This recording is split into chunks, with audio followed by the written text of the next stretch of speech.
الصلاة والسلام على سيد الأنبياء والمرسلين وعلى آله الطيبين وعلى صحبه أجمعين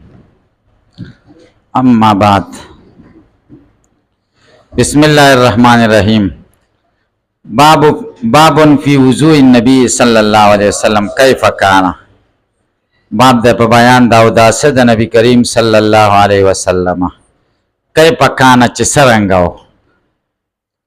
رسول الله صلی الله علیه وسلم باو د څنګه کاو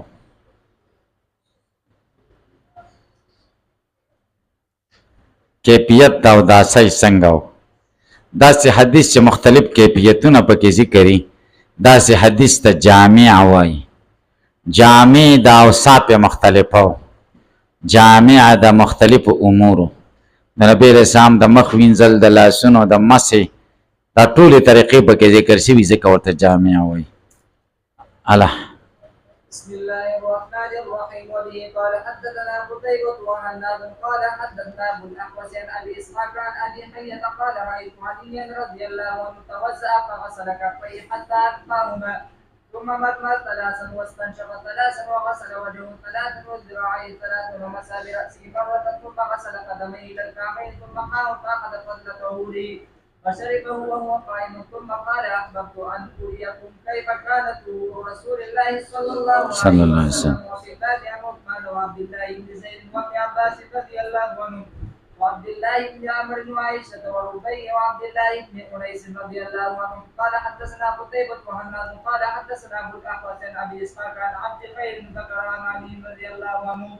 مثل حديث ابي حية الا ان عبد خير قال كان إذا فرغ من طهوره أخذ من فضل طهوره في كفه فشربه قال أبو عيسى حديث علي رضي الله عنه رواه أبو إسحاق الحمداني عن أبي حية وعبد الخير والحارث عن علي رضي الله عنه قد رواه زائدة بن قدامة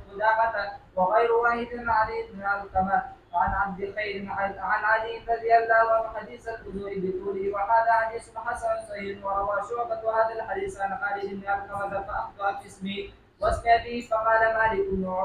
عرف خطبة وروي عن أبي عوانة عن خالد بن علقمة عن عبد الخير عن علي رضي الله عنه وروي عنه عن مالك بن عرف خطبة مثل رواية شعبة والصحيح خالد بن علقمة.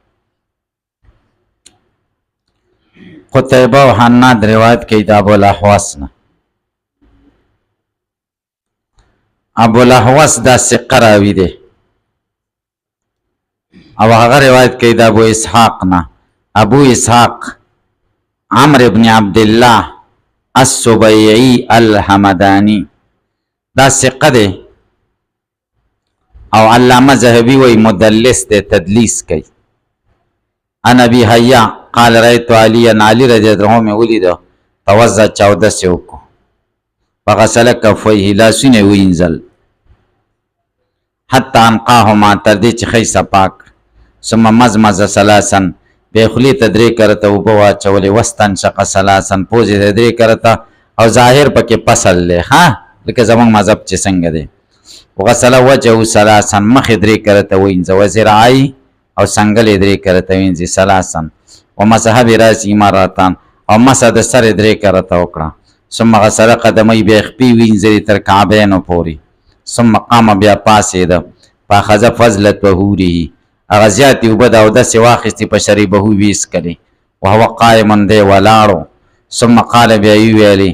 احببتم زما دا خوخوا ان اريكم جزتا استوخم كيف كان طهور رسول الله صلى الله عليه وسلم رسول الله صلی الله علیه وسلم او د څنګه و چې دای تاسو توخم د علی رضی الله عنه کوفه کې دا خو د لوخه ما زیګر مونږ وکړو او به خلکو ته ویل لوټر اوړی چا لوټر اوړ هو د سیو خلک حیران چې د خوز مونږ کو نه دا د بیا سره کوي نو خلکو ته ویل زما دا خوخه د چې تاسو د رسول الله او د سخم د غشان مزم درې کرته استنشاق او تسلیث پکې راغی مسه پکې یو ځل را ده زمونږ د احناف مطلب د مذهب موافق دی ها تاسو په خبره پوه شئ کې به پوه نشئ د حدیث کې یو مسله ده دا د سن په په لوټه کې پاتې شي دا وبس کل څنګه دي دا وبر سره پارس کل کېږي برکت ته پارس کل کېږي سره پارا برکت د پاره چې اوبه ضایع نشي برکت پکې. اوس خو نلکي دي ټوټۍ دي بمبي دي دې نه اسکل کېږي نو تاسې پې پوه شئ نو چې ضایع نشي هغه خبره خو اوس ختمه ده. البته برکت پکې شته چې د اودس نه وروسته سړی لږې اوبه وڅکي هلکه پې پوه شي. خو دا اوبه به په څنګه څکې علي رضی الله عنه په ولاړ څکري چې رسول الله صلی الله علیه وسلم به داسې څکلی.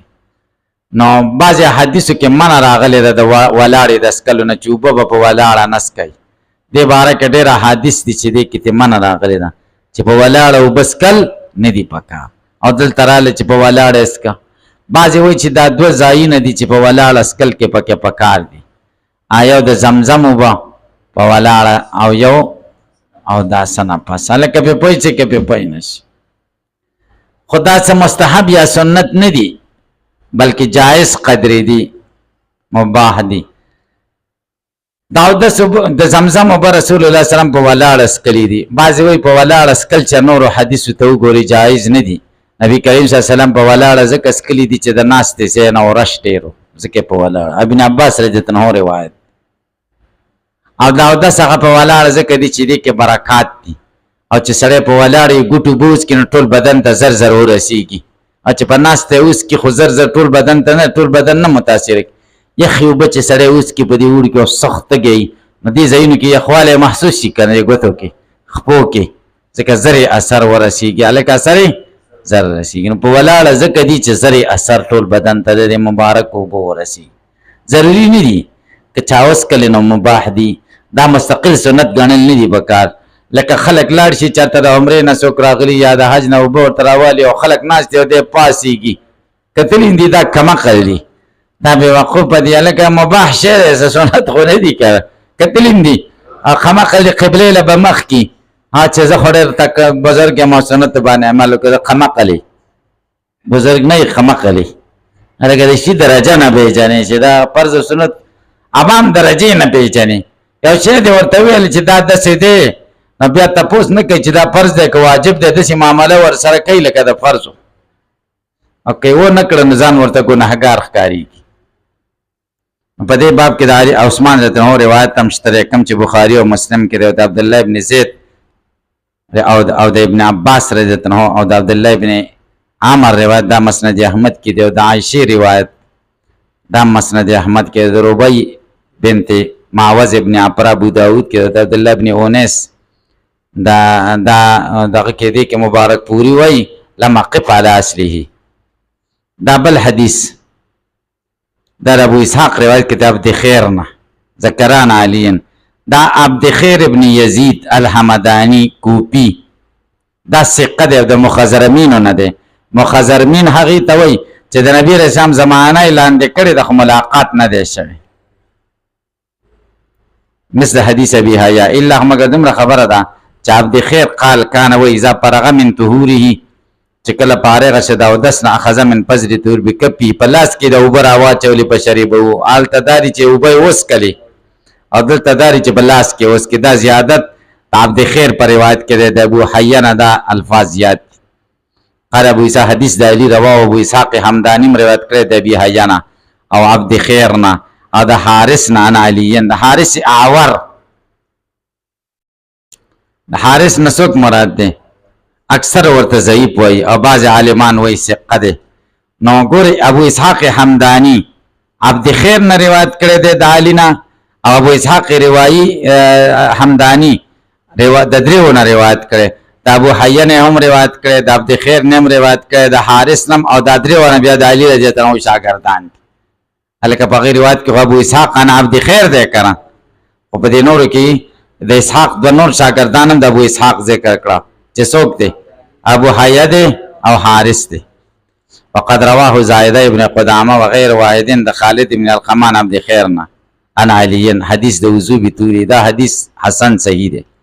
وروا شعبه هذا شعبه دا حدیث روایت کړی د خالد ابن القمان فاخطا في اسمي واسم ابي د خالد په نوم او د پلار په نوم کې خطا شوه. فقال مالک ابن عرفته ویل دي ویل دي مالک ابن عرفته دا مالک ابن عرفته مجرور دی اعراب حکایی دی ان خالد ابن علقمه په ځای څوک ویل دی مالک ابن عرفطه چې ویلې ده او دی وای خطا شوی دی لیکن خطا نه دی الکه خالد بن علقمه بل دی او مالک ابن عرفطه بل دی ولې خطا نه دی ځکه شعبه امیر المؤمنین په الحدیث دی او شعبه به داسې استاد نه روایت د حدیث کړي چې لس کرته دی ورغلی دی چا نه به چې روایت کوو نو کم څه کم به د هغه سره څو ملاقاتونه کول نو چې لس ملاقاتونه څوک د چا سره وکړي د هغه نوم او د پلار نوم ترې خطا کېږي د امام ترمذي خپل علم مطابق خبره کړې ده ښه وروي عن ابي عوانان خالد بن القمع عن عبد خير عن علي وروي عنه عن مالك بن عرفطه مثل روایت شعبه والصحيح خالد بن علقمه ده په دې تصریح امام نسائی کړی ده بابن په نصح بعد الوضو بعد په بیان د اوبو ترمکیا کول دا اودس نه وروسته نزحه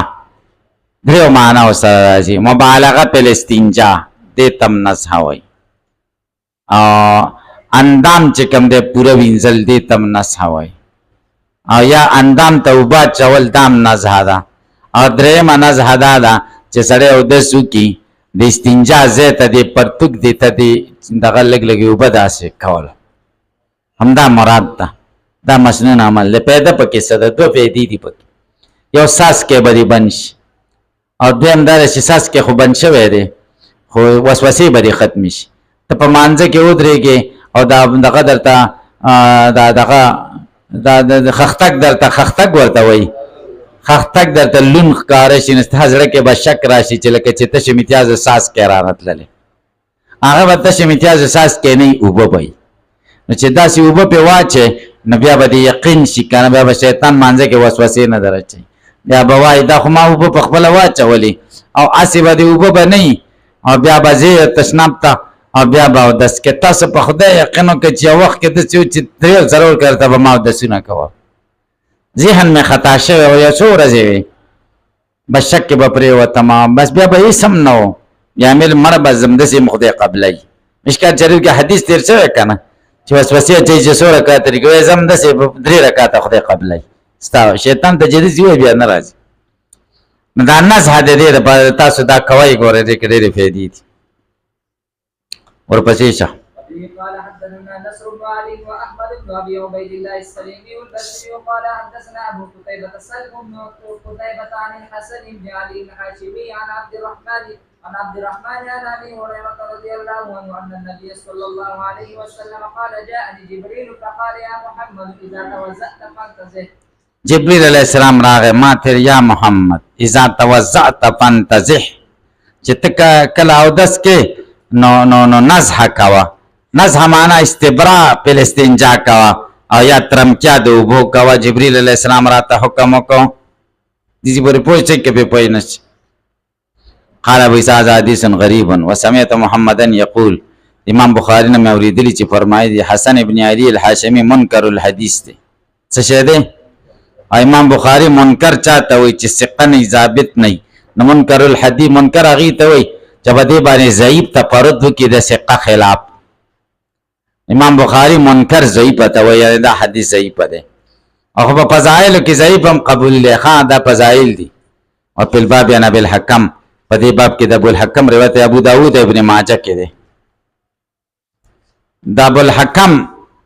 ابن سفیان او د ابن عباس روایت تبع مصنف ابن عبد الرزاق کې دی او د زید ابن حارثه روایت دا په مصنف ابن ابي شيبه او د ابي سعيد روایت دا په مصنف ابن ابي شيبه کې دی وقال بعض سفيان بن الحكم یا حکم ابن سفيان چا حق سفيان ابن الحكم ویلې دی چا حکم ابن سفيان ویلې دی واستربوا بهذا الحديث په دې حدیث کې استراب کړی دی یعنی که حدیث کې استراب نشته په سند کې استراب دی اصل کې داسې دی واستربوا في سند هذا الحديث دا استراب په متن نه دی بلکې استراب په اسناد دی نو عبارت کې مضاف پټ دی استراب کړی دی په سند د دې حدیث کې نو حکم دا څوک دی حکم سفیان ابن الحکم دی یا حکم ابن سفیان دی او بعضی ابو الحکم ابن سفیان دی څوک دی ابو الحکم ابن سفیان ګورئ وفي الباب عن ابي الحكم ابن صحیح څوک دی حکم ابن سفیان په دې حدیث کې استراب دی نو ضعیف دی بابن پی اسباق لزو لري دی که نږدې دی بس ته ځئ دا اتفاقي مسلې دي دا ډېره ځای پورې اختلافي نشته انشاءالله